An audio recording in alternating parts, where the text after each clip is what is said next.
இது மகிமை நேரம். ஆண்டவராகிய இயேசு கிறிஸ்துவின் நாமத்தினாலே மகிமை தொலைக்காட்சி நேயர்களுக்கு என்னுடைய காலை வணக்கத்தை தெரிவித்துக் கொள்கிறேன். இந்த நாளின் காலையிலும் நாம் தொடர்ந்து நேற்றைய தினத்திலே என்னை நினைத்தருளும் என்று சொல்லி யார் யாரெல்லாம் ஆண்டவரை நோக்கி ஜெபித்தார்கள், யார் யாரெல்லாம் ஆண்டவரிடத்திலே விண்ணப்பம் பண்ணினார்கள் என்று சொல்லி நாம் தியானித்து வருகிறோம். நேற்றைய தினத்திலே நெகேமியா தீர்க்கதரிசியை குறித்து நாம் பார்த்தோம். என் தேவனே எனக்கு நன்மை உண்டாக என்னை நினைத்தருளும் என்று சொல்லி அவர் ஜெபித்ததை நாம் பார்த்தோம். இந்த நாளிலே நாம் சிம்சோனை குறித்து நாம் பார்க்கிறோம். நியாயாதிபதிகள் 16ஆம் அதிகாரம் 28ஆம் வசனம். அப்பொழுது சிம்சோன் கர்த்தரை நோக்கி கூப்பிட்டு, கர்த்தராகிய ஆண்டவரே, நான் என் 2 கண்களுக்காக ஒரே தீர்வையாய் பெலிஸ்தர் கையிலே பழி வாங்கும்படிக்கு இந்த ஒரு விசை மாத்திரம் என்னை நினைத்தருளும், தேவனே பலப்படுத்தும் என்று சொல்லி இந்த ஒரு விசை மாத்திரம் என்னை நினைத்தருளும். ஒரு அருமையான ஒரு ஜெபத்தை நாம பார்க்கிறோம். இது எப்படிப்பட்ட சூழ்நிலையிலே சிம்சோன் இந்த ஜெபத்தை ஏறெடுக்கிறார் என்று சொல்லி நாம் அறிந்திருக்கிறோம். சிம்சோன் கர்த்தரை நோக்கி கூப்பிடுகிறார். தன்னுடைய இக்கட்டான ஒரு நிலைமை, கைவிடப்பட்ட ஒரு நிலைமை, சத்துருக்கள் கையிலே ஒப்பு கொடுக்கப்பட்ட ஒரு நிலைமை, பரியாசம் பண்ணப்பட்ட ஒரு நிலைமை, 2 கண்களும் பிடுங்கி குருடாக்கப்பட்ட ஒரு நிலைமை, சிறைச்சாலையிலே மாவரைத்து கொண்டிருக்கிற ஒரு பரிதாபமான ஒரு சூழ்நிலையிலே சிம்சோன் இந்த ஜெபத்தை ஏறெடுக்கிறார். தேவனே என்னை நினைத்தருளும், இந்த ஒரு விசை மாத்திரம் என்னை நினைத்தருளும். எப்படிப்பட்ட நிலையில் இருந்த சிம்சோன் இப்பொழுது ஒரு மோசமான நிலைமையில் இருக்கிறார். ஒரு நசரேயனாக தாயின் கருவில் உருவாகும் முன்னே தெரிந்தெடுக்கப்பட்ட அந்த சிம்சோன் இப்பொழுது கர்த்தருடைய ஆவியானவர் சிம்சோன் மேல் இறங்கினார். எவ்வளவு ஒரு பலசாலியாக இருந்த ஒரு மனிதன், தேவனுடைய சித்தத்தை நிறைவேற்ற பிறந்த ஒரு மனிதன். ஆனால் தன்னுடைய கவனத்தை, தன்னுடைய கண்களை உலகத்தின் பக்கமாக அவர் என்ன செய்தார்? திருப்பி விட்டார். ஆண்டவருக்கு பிரியமில்லாத காரியத்தை, ஆண்டவருக்கு பிரியமில்லாத வழியிலே சென்றதனாலே, கண்களின் இச்சைக்கு அவர் இடம் கொடுத்ததினாலே அவருடைய வாழ்க்கையிலே நடந்த காரியங்களை எல்லாம் நாம் அறிந்திருக்கிறோம். பெலிஸ்தரால் அவர் என்ன செய்கிறார்? பிடிக்கப்பட்டு எல்லா அவமானங்களை அனுபவித்து ஒரு கடைசி ஸ்டேஜில் அவர் இருக்கிறதை நாம் பார்க்கிறோம். உயர்ந்த இடத்துல இருக்க வேண்டிய சிம்சோன் ஒரு தாழ்வான நிலைமைக்கு தள்ளப்பட்டதை நாம் பார்க்கிறோம். ஆனாலும் கூட அப்படிப்பட்ட ஒரு கடைசி ஸ்டேஜில் இருந்தாலும் கூட அந்த சிம்சோன் ஒரு ஜெபத்தை ஏறெடுக்கிறதை நாம் பார்க்கிறோம். ஒரு அருமையான ஜெபம். கர்த்தராகிய ஆண்டவரே, நான் என் 2 கண்களுக்காக ஒரே தீர்வையாய் பெலிஸ்தர் கையிலே பழி வாங்கும்படிக்கு. எதற்காக இந்த சிம்சோனை ஆண்டவர் தெரிந்தெடுத்தார்? அந்த பெலிஸ்தர் கையில் இருந்து இஸ்ரவேல் ஜனங்களை ரட்சிக்க வேண்டும், அந்த பெலிஸ்தர்களை அழிக்க வேண்டும், ஒரு விடுதலையை இஸ்ரவேல் ஜனங்களுக்கு கொடுக்க வேண்டும். அதற்காக ஒரு ரட்சகனாக ஆண்டவர் இந்த சிம்சோனை ஏற்படுத்தினார். அவன் எத்தனையோ அந்த பெலிஸ்தர்களுக்கு அழிவை ஏற்படுத்தினான். கடைசி நேரத்துல அவன் விழுந்து போன சூழ்நிலையிலும் கூட கர்த்தரை நோக்கி ஜெபிக்கிறதை நாம் பார்க்கிறோம். நம்முடைய வாழ்க்கையிலும் கூட இது போன்ற இக்கட்டான சூழ்நிலைகள் வரலாம். ஒரு கடைசி ஸ்டேஜ்ல ஒருவேளை இருக்கலாம். அப்படிப்பட்ட சூழ்நிலையில் நாம் மனம் தளர்ந்து போகாதபடி இந்த சிம்சோனை போல நாம் கர்த்தரை நோக்கி கூப்பிட வேண்டும்.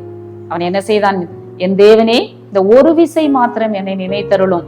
எத்தனையோ நேரம் ஆண்டவர் எனக்கு உதவி செய்தீர், எத்தனையோ நேரம் நான் கூப்பிடும் போதெல்லாம் நீர் எனக்கு செவி கொடுத்தீர், எத்தனையோ நேரம் சத்துருக்கள் கையில் இருந்து எனக்கு விடுதலையை கொடுத்தீர், எதிரிகளை எல்லாம் நான் விழத்தள்ளும்படியாய் நீர் எனக்கு பலனை கொடுத்தீர், கர்த்தருடைய ஆவியானவர் என்மேல் இறங்கி பெரிய காரியங்களை செய்தீர். இப்பொழுதோ நான் ஒரு அடிமையாய், நான் கண்கள் குருடாக்கப்பட்டவனாய், நான் ஒரு அவமானப்பட்ட சூழ்நிலையிலே நான் இருக்கிறேன். ஆனாலும் நான் உம்மை நோக்கி பார்க்கிறேன். இந்த ஒரு விசை, இந்த ஒரு தடவை என்னை நினைத்தருளும் என்று சொல்லி அவர் கெஞ்சுகிறதை பார்க்கிறோம். தேவனே என்னை பலப்படுத்தும், நான் ஒரு பலவீனனாக நிற்கிறேன் என்று சொல்லி அவர் அங்கே ஆண்டவரை நோக்கி கூப்பிடுகிறார். ஆனாலும் கூட கர்த்தர் என்ன செய்கிறார்? சிம்சோனுடைய ஜெபத்தை கேட்டார். நம்ம அடுத்தால வாசிக்கிறோம். அந்த வீட்டை தாங்கி நிற்கிற 2 தூண்களையும் 2 கைகளினால் என்ன செய்கிறார்? தடவி பார்த்து பிடித்து கொண்டு அவர் சொல்கிறார், அந்த என் ஜீவன் பெலிஸ்தரோடு கூட மடிய கடவுது என்று சொல்லி அந்த தூணை அசைக்கிறார். அங்க இருக்கும்போது அங்க இருந்த அத்தனை ஜனங்களும் என்ன செய்யப்பட்டார்கள்? கொல்லப்பட்டார்கள் என்று சொல்லி நாம் பார்க்கிறோம். அவன் உயிரோடு இருக்கையில் அவனால் கொல்லப்பட்டவர்களை பார்க்கிலும் அவன் சாகும்போது அவனால் கொல்லப்பட்டவர்கள் அதிகமாய் இருந்தார்கள். அப்படியாய் ஒரு பெரிய ரட்சிப்பை அந்த கடைசி நேரத்துல அவன் செய்கிறதை பார்க்கிறோம். நம்முடைய வாழ்க்கையிலும் நாமும் கூட கர்த்தரை விட்டு பின்வாங்கி போயிருந்திருக்கலாம். கர்த்தருக்கு விரோதமான காரியங்களை செய்திருக்கலாம். ஆனாலும் நாம் அவரிடத்திலே வந்து, ஆண்டவரே இந்த ஒரு தடவை என்ன மன்னிங்க ஆண்டவரே, இந்த ஒரு தடவை என்ன நினைத்தருளும் ஆண்டவரே, இந்த ஒரு விசை எனக்கு இரக்கம் செய்யும் ஆண்டவரே என்று சொல்லி நாம் கெஞ்சுகிற பொழுது ஆண்டவர் நமக்கு இரக்கம் செய்கிற தேவனாக இருக்கிறார். நம்முடைய ஜெபத்தை கேட்கிற தேவனாக இருக்கிறார். நம்ம நெருக்கப்பட்டு, ஒடுக்கப்பட்டு, அவமானப்படுத்தப்பட்டு, சிறுமைப்படுத்தப்பட்ட சூழ்நிலையிலே நாம் இருக்கலாம். ஆனாலும் கூட ஆண்டவரே இந்த ஒரு விசை எனக்கு இறங்கும், இந்த ஒரு தடவை என்னை நினைத்தரும் ஆண்டவரே என்று சொல்லி நாம் அவரை நோக்கி நாம் கெஞ்சுகிற பொழுது ஆண்டவர் நம்மை நினைக்கிற தேவனாக இருக்கிறார். நம்முடைய தாழ்வில் நம்மை நினைத்தவரை துதியுங்கள். கர்த்தர் நம்மை நினைத்திருக்கிறார், அவர் நம்மை ஆசீர்வதிப்பார். நாம் அவரிடத்துல நாம நினைத்தருளும் என்று சொல்லி கெஞ்சுகிற பொழுது இங்கே சிம்சோனுக்கு ஆண்டவர் ஒரு கிருபையை என்ன செய்தார், அருளி செய்தார். அந்த சிம்சோனை தேவன் நினைத்தருளினார். அவன் ஒரு பலசாலி, என்னுடைய நாமத்திற்காக தெரிந்தெடுக்கப்பட்டவன், ஆனாலும் அவன் விழுந்து போனான் என்று சொல்லி ஆண்டவர் அவனை ஒதுக்கி தள்ளாதபடி கடைசி நேரத்துல அந்த மரண தருவாயில ஆண்டவர் அவனை நினைத்தார், ஒரு கிருபையை அருளி செய்தார். அவன் என்ன செய்தான், 2 கண்களுக்காக பெலிஸ்தரை பழி வாங்கினான்.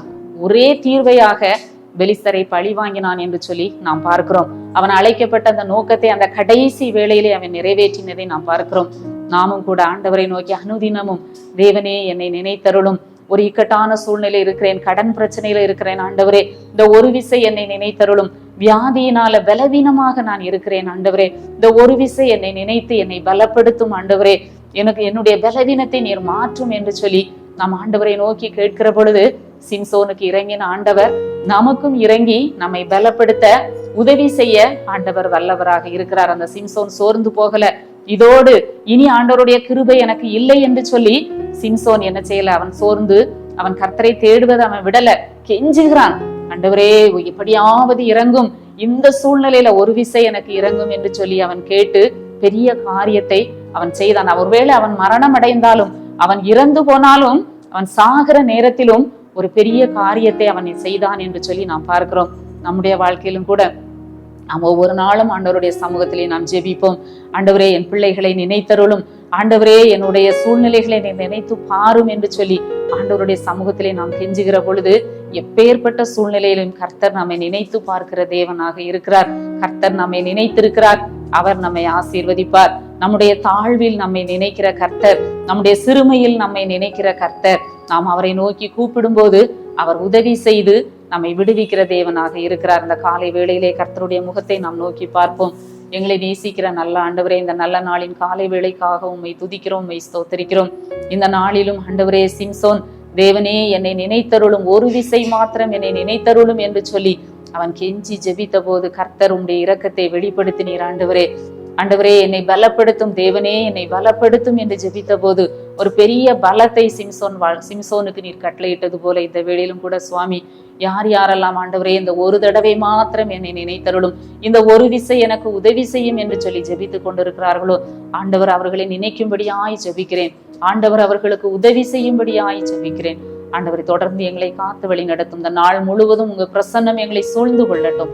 மீட்பர் இயேசு கிறிஸ்துவின் மூலம் ஜெபிக்கிறோம் நல்ல பிதாவே, ஆமேன்.